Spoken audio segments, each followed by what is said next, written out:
हम बात करेंगे कराची की ख़ास तौर पे। आपको लगता है कि पीटीआई कराची के लिए बेहतर हो सकती है? क्योंकि अक्सर लोग ये कहते हैं कि ठीक है हम वोट पीटीआई को दे देते हैं, लेकिन गवर्नमेंट उनकी आनी नहीं है सिंध में, गवर्नमेंट उनकी आनी नहीं है, तो फिर हमें कैसे फैसिलिटीज़ मिलेगी? हम जिन मसलों में हैं कि ये रोड्स हमारे ख़राब चल रहे हैं या जो हमारी पानी की लाइनें खुली हुई होती हैं या पानी नहीं मिल रहा, ये हमें पीटीआई कैसे दिलवाएगी? देखें, एक तो ये एक मिसकंसेप्शन है कि सिंध में पीटीआई की गवर्नमेंट नहीं आएगी। अब आप देखिएगा, इलेक्शन जब होंगे तो इंशाल्लाह ताला सिंध में जो सूबाई गवर्नमेंट है वो पीटीआई ही बनाएगी, क्योंकि इतनी पॉपुलर है ये। अच्छा, पीटीआई ज्वाइन करने का जो रीज़न है वो ये है कि देखें, 1986 में भी हमने ऐसी एक ऑर्गेनाइजेशन को सपोर्ट किया और उसको ज्वाइन किया जिसने इस स्टेटस को तोड़ा। आज इमरान खान साहब भी वही उसी स्टेटस को के ख़िलाफ़ जंग लड़ रहे हैं,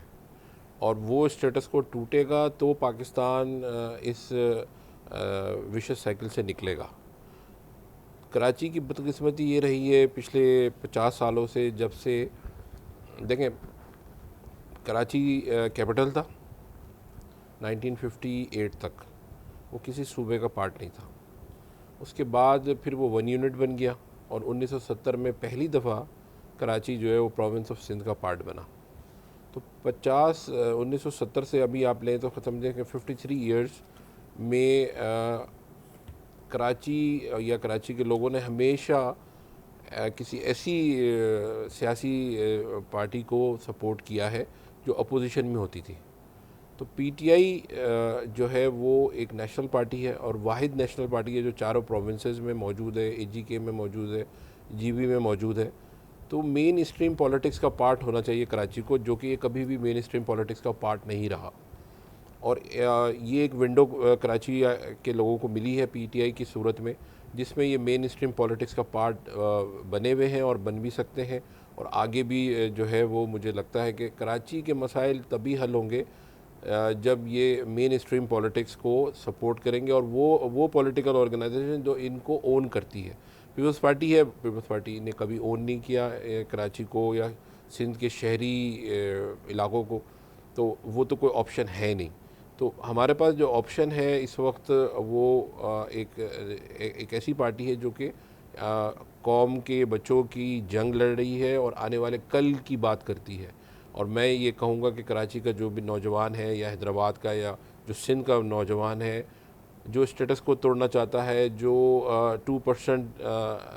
जो इस्तिसाली टोला है जिसने कब्ज़ा किया हुआ है पाकिस्तान की सियासत पे, पाकिस्तान के कारोबार पे, पाकिस्तान की नौकरियों पे, उस स्टेटस को तोड़ने में ये कामयाब होंगे। Middle class, lower middle class बच्चे, पढ़े लिखे बच्चे जो 1987 में और जो 1988 के इलेक्शंस में ऐवानों में जो बच्चे गए थे, सिंध मेडिकल कॉलेज के, डाओ मेडिकल कॉलेज के, एनएडी के, कराची यूनिवर्सिटी के, तो पाकिस्तान की तकदीर तब पलटेगी जब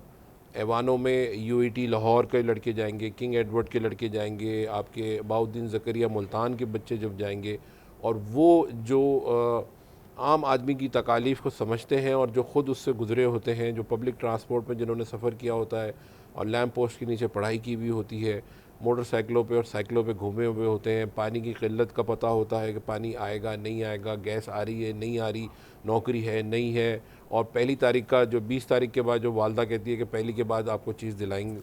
तो इस तरह की जब तक क़यादत आके टेक ओवर नहीं करेगी पाकिस्तान की पॉलिटिक्स का, तो पाकिस्तान फंसा रहेगा विशेष साइकिल ये में। तो नहीं होगा कि जैसे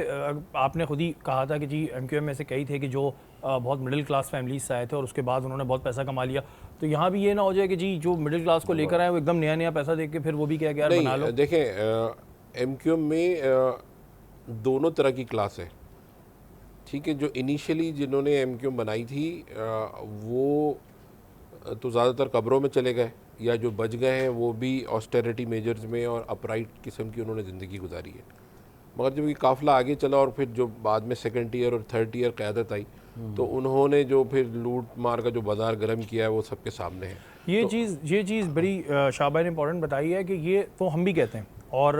कल फारूक सत्तार साहब आए थे परसों, वो भी ये बात कहते हैं, सब ये कहते हैं कि जी यंगस्टर्स को लाना चाहिए, लेकिन वाकई में यंगस्टर्स को लाना चाहिए, और यंगस्टर्स को भी आने के बाद जो वो सोच लेकर आए वो यही लेकर आए कि हमने मुल्क व कौम के लिए काम करना है, अदरवाइज़ ये सिस्टम इसी तरह चलता रहे।